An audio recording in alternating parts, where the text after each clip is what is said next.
Hello everyone, हामी चाहिँ सिम्याटको quantitative एबिलिटीको portion हेरिरहेका छौँ, जुनले चाहिँ लगभग 25 मार्क्स क्यारी गर्छ। र यसमा आज एरिया, भोल्युम एन्ड कस्ट सम्बन्धी रिलेटेड इम्पोर्टेन्ट फर्मुलाजहरू लिएर हामी आएको छौँ। र यो फर्मुलाजहरूले तपाईँले एरिया र भोल्युम लगभग सबै कुराहरूको जुन सिम्याटमा सोधिन्छ त्यस्तो क्वेसन्सहरूको जुन एरियाजहरू छ त्यो सबै क्यालकुलेट गर्न सकिहाल्नुहुन्छ है। सुरुमा बुझौँ। पहिलो छ एरिया अफ ट्रायंगल। ठीक छ, के छ त एरिया अफ ट्रायंगल छ। अब ट्रायंगलको एरियामा के गरिन्छ, सपोज मैले यसरी एउटा ट्रायंगल बनाएँ, मेरो यसलाई मैले एबीसी लेखेँ भने यहाँबाट एबाट मैले चाहिँ सी बीसीमा एउटा परपेन्डिकुलर लाइन ड्र गर्छु। ठीक छ, एउटा परपेन्डिकुलर लाइन ड्र गर्छु। अनि यसलाई मैले हाइट माने भने जहाँनेरि परपेन्डिकुलर ड्रप गरेको छ त्यो मेरो के हुन्छ त बेस हुन जान्छ।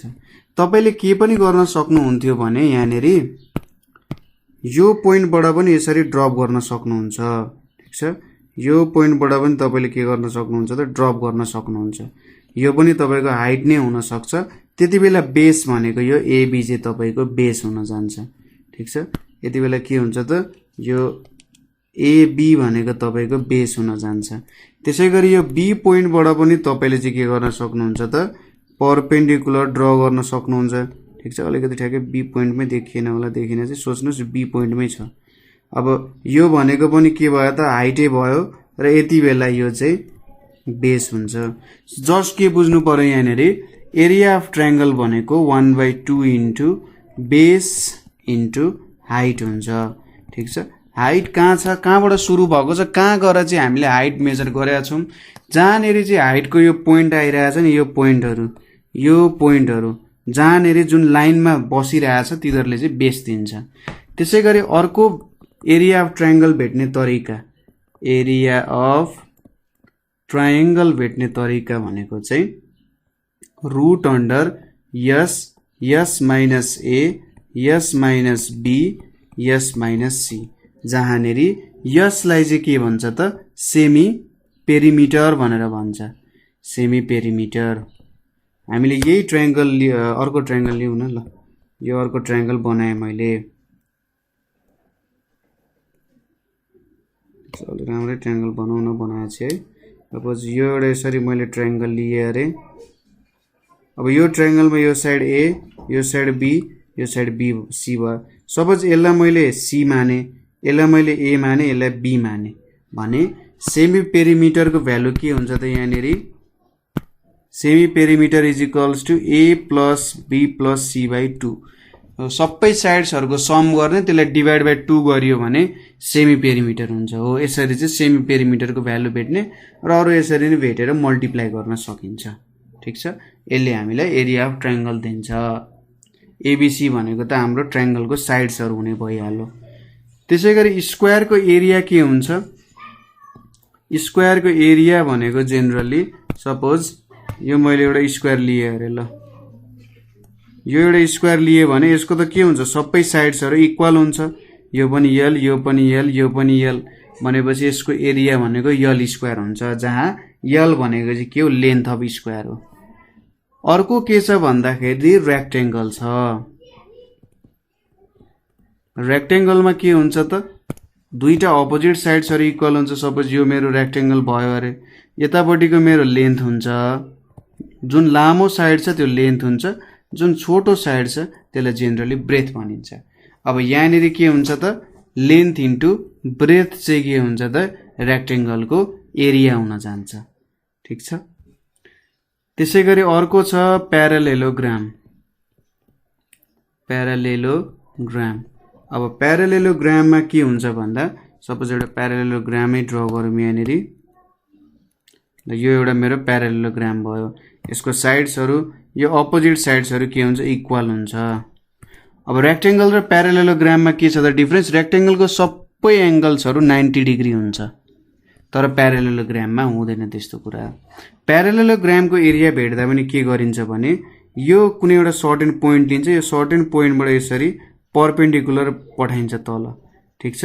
यसलाई चाहिँ हाइट मान्यो।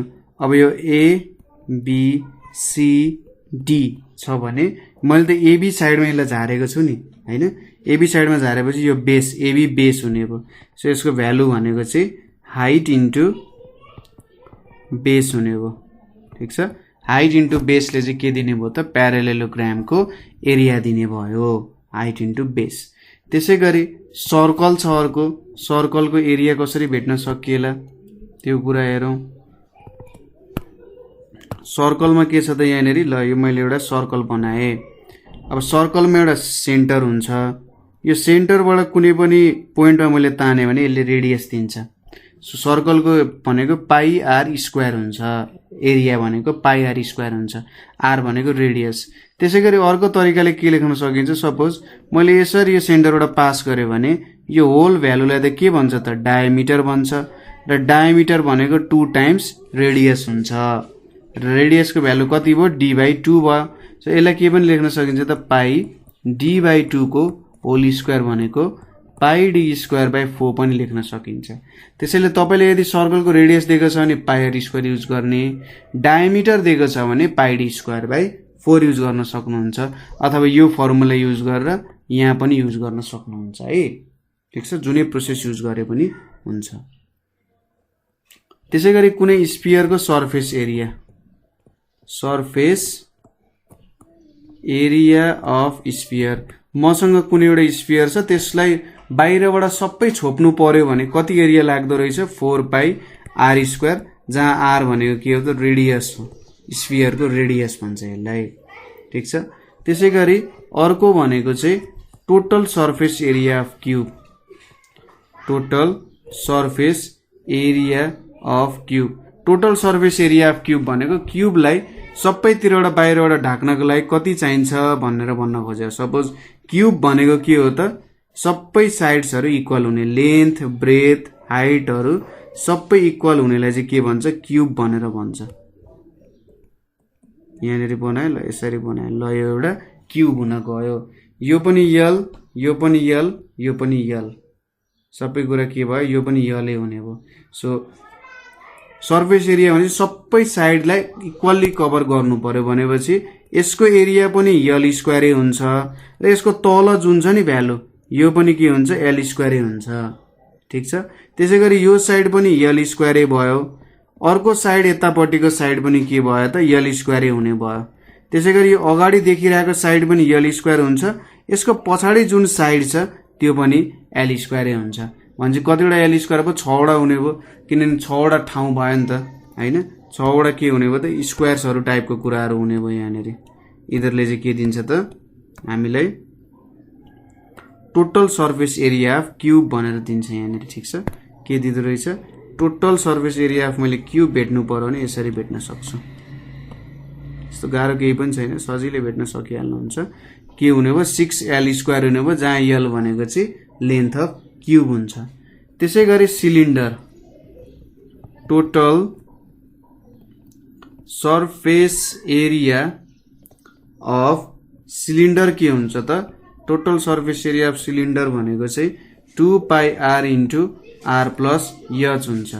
अब यो मेरो यसरी सिलिन्डर भयो, अब टोटल सिलिन्डरलाई मैले छोप्नु पर्यो भने चाहिँ यहाँनिर दुईटा सर्कल छ, ठिक छ। यो दुईटा सर्कललाई पनि छोप्नु पर्यो। एउटा सर्कल सपोज यो रेडियस आर छ भने एउटा सर्कलको पाई आर स्क्वायर हुन्छ, अर्कोको पाई आर स्क्वायर हुन्छ। सो त्यही भएर यो दुईटालाई छुट्यायो भने यहाँनिर हेर्नुहोस् त 2 pi r square plus 2 pi r h आएको छ नि, यो 2 पाई आर स्क्वायर भनेको यो दुईटा सर्कलहरूको एरिया जोडेको, अनि यो 2 पाई आर एच भनेको चाहिँ यो जुन कर्व्ड एरिया छ, यो कर्व्ड एरिया जुन छ नि यो कर्व्ड एरियाको के जोड्या हो त एरिया जोड्या हो, कर्व्ड सर्फेस एरिया जोड्या हो। So 2 pi r into r plus एचले चाहिँ हाम्रो total surface area of cylinder दिन गयो।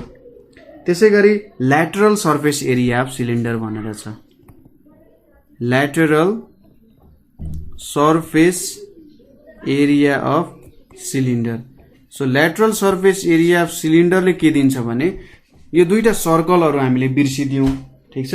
यो दुईटा सर्कलहरू बिर्सिदियौँ भने यो एरिया त आउने भएन, हैन कर्भड सर्फेस एरिया मात्रै आउने भयो नि त हो त्यसलाई चाहिँ ल्याटरल सर्फेस एरिया भन्छ यसको भ्यालु 2πr इन्टु एच हुन्छ मैले यहाँनिर एउटा कुरा देखाउन बिर्सेछु सिलिन्डरको हाइट भनेको यहाँनिर यति हाइट हुन्छ है यो पोइन्टदेखि यसरी यो अर्को पोइन्ट सेन्टर जोड्यौँ भन्यो भने यसले सर्टेन एउटा हाइट दिन्छ यसलाई चाहिँ सिलिन्डरको हाइट भन्छ र 2πr इन्टु एच ले चाहिँ हाम्रो lateral surface area of cylinder दिने काम गर्छ कुरा बुझ्यो अब पेरिमिटरको कुरा गरौँ पेरिमिटरको कुरा गर्दाखेरि अब सर्फेस एरियाको त कुरा बुझिहाल्यो तपाईले आफ्नो रुममा कार्पेट बिछ्याउनु पर्यो अथवा तपाईको रुममा पेन्टिङ गर्नु पर्यो अथवा केही टेबलहरु राख्नु पर्यो केही बेडहरु राख्नु पर्यो केही सामानहरु राख्नु पर्ने छ भने कति ठाउँ ओगट्छ भन्ने कुरा चाहिँ एरियाले दिन्छ अब पेरिमिटरले के दिन्छ भन्दा लम्बाई चौडाई जोडेर एउटा भ्यालु दिने काम गर्छ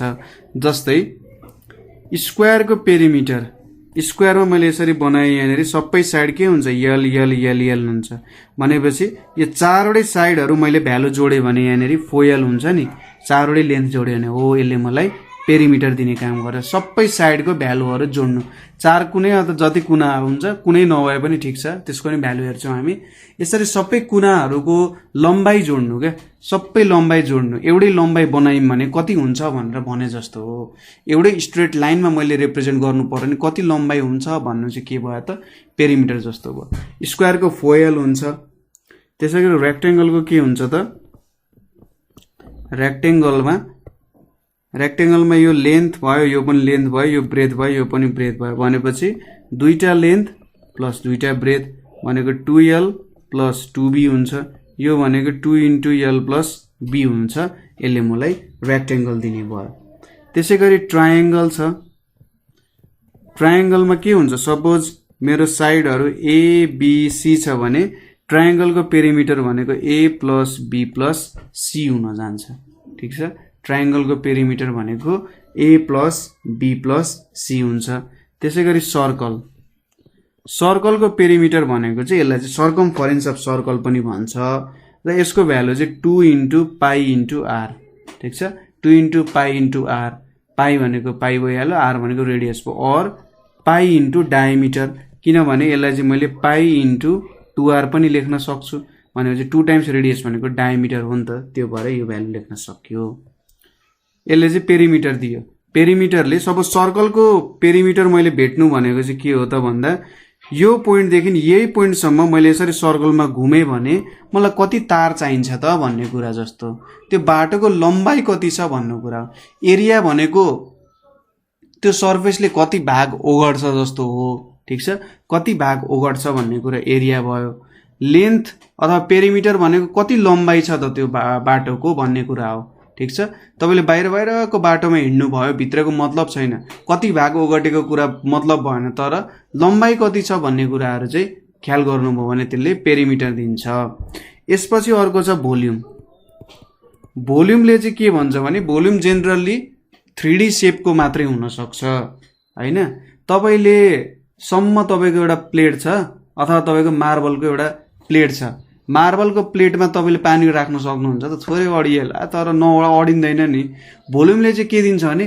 त्यहाँनेरि कुनै पनि 3 डाइमेन्सनल शेप छ क्यूब छ क्यूबोइड छ स्फियर छ त्यहाँ भित्र कति सामान अट्न सक्छ भन्नु चाहिँ के हो त भोल्युम भन्नु हो कति सामान अट्न सक्छ कति सामान अटाउन सकिन्छ भन्ने कुरा गर्यौं भने त्यसले हामीले के दिन्छ त भोल्युम दिने काम गर्छ ठीक छ त्यो चाहिँ भोल्युमको कन्सेप्ट भयो सो क्यूबमा के हुन्छ यसको भोल्युम भन्दा यल क्यूब हुन्छ तीनटै साइडलाई हामीले मल्टिप्लाई गर्यौं भने यसले मलाई क्यूबको भोल्युम दिन्छ त्यसैगरी अब क्यूबको साथै क्यूबोइडमा चाहिँ के हुन्छ भने सबै साइडहरु इक्वल हुँदैन यो लेन्थ भयो यो ब्रेथ लेन्थ भयो यो ब्रेथ भयो सबै यो हाइट भयो हैन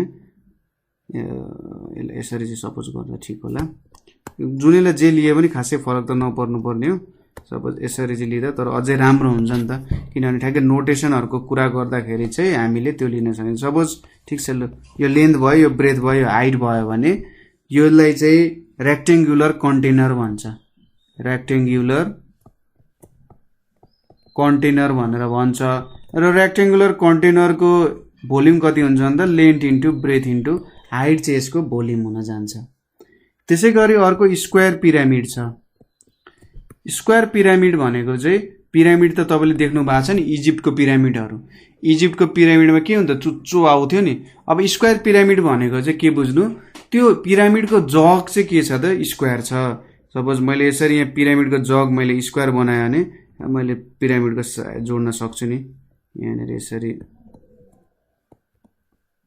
हो यो पिरामिड त स्क्वायरमा रेस्ट गरिरहेछ भने यसलाई चाहिँ स्क्वायर बेस्ड पिरामिड भनेर भनिन्छ। सपोज यो पिरामिडको हाइट मैले यहाँबाट ताने, यसरी मैले ताने, कति छ अरे हाइट याद छ अरे, र बेसको लेन्थ कति छ बी छ अरे भने यसको के हुन्छ त भ्यालु 1/3 बी स्क्वायर याद चाहिँ के हुन्छ स्क्वायर पिरामिडको भोल्युम हुने काम गर्छ। त्यसै गरी कोन, कोन भनेको तपाईँले आइसक्रिम खाने कोन कस्तो सेपमा हुन्छ, यस्तो खालको सेपमा हुन्छ नि, ठ्याक्कै मैले उल्टो बनाइदिएँ। तपाईँले बर्थडेमा लाउने टोपीहरू होइन, कोन भयो यो। अब कोनको भोल्युम भनेको चाहिँ 1/3 पाई आर स्क्वायर यच हुन्छ। अब कोनमा एउटा यसरी सर्कल हुन्छ, यसको रेडियस आर छ अरे, र यो पोइन्ट भर्टेक्सदेखि यहाँनिरसम्मकोलाई चाहिँ हाइट भनेर लेखियो भने 1/3 पाई आर स्क्वायर एचले चाहिँ कोनको के दिन्छ त भोल्युम दिन्छ। त्यसै गरी स्फियरमा के हुन्छ भने स्फियरको भोल्युम भनेको 4/3 पाई आर क्युब हुन्छ। आर भनेको रेडियस अफ स्फियर भयो, 4/3 पाई आर क्युब हुन्छ। त्यसै गरी right circular cylinder, right circular cylinder, ठिक छ, राइट सर्कुलर सिलिन्डर। अब सिलिन्डर त तपाईँको यस्तो सेपमा पनि हुनसक्छ नि, कसैले रोक्छ त सिलिन्डरले, यस्तो हुनबाट रोक्न सक्दैन। यस्तो यतापट्टि कम्मर मर्काएको सिलिन्डर पनि हुनसक्छ होइन। अब राइट सर्कुलर सिलिन्डर भनेको चाहिँ ठ्याक्कै कस्तो भयो त, हाइट र यो रेडियस चाहिँ के हुनु पर्यो परपेन्डिकुलर हुनु पर्यो, ठिक छ। यहाँनिर त हाइट र रेडियस परपेन्डिकुलर छैन नि यो भ्यालु होइन, परपेन्डिकुलर छैन भनेपछि राइट सर्कुलर सिलिन्डर भनेको चाहिँ के हो त, हाइट र यो रेडियस जुन छ हाइट र रेडियस एकअर्कासँग परपेन्डिकुलर हुनु पर्यो। त्यसको भोल्युम भनेको चाहिँ पाई आर स्क्वायर यच हुन्छ। आर भनेको रेडियस अफ जुन यो सिलिन्डर छ, एच भनेको हाइट भइहाल्यो, ठिक छ। यसले चाहिँ मलाई volume of right circular cylinder दिने भयो। अब कस्टिङको कुराहरू हामीले यहीँनिर हेर्दै जान्छौँ बिस्तारै। कति कस्ट लाग्छ भन्ने कुराहरू भोल्युम अनुसार हाम्रो एरिया अनुसार हामीले क्यालकुलेट गर्छौँ। एकदमै सजिलो छ। कस्टिङको कुराहरू तपाईँले एकदम मजाले सजिलै बुझ्न सकिहाल्नुहुन्छ, त्यस्तो केही प्रब्लम्सहरू पर्दैन यसमा है, ठिक छ। सो आजको लागि यति नै गरौँ है। यहाँनिर कुनै कुराहरू बुझ्नु भएन भने चाहिँ हामीले सोध्न सक्नुहुन्छ है। सो आजको लागि यति नै। Thank you for watching.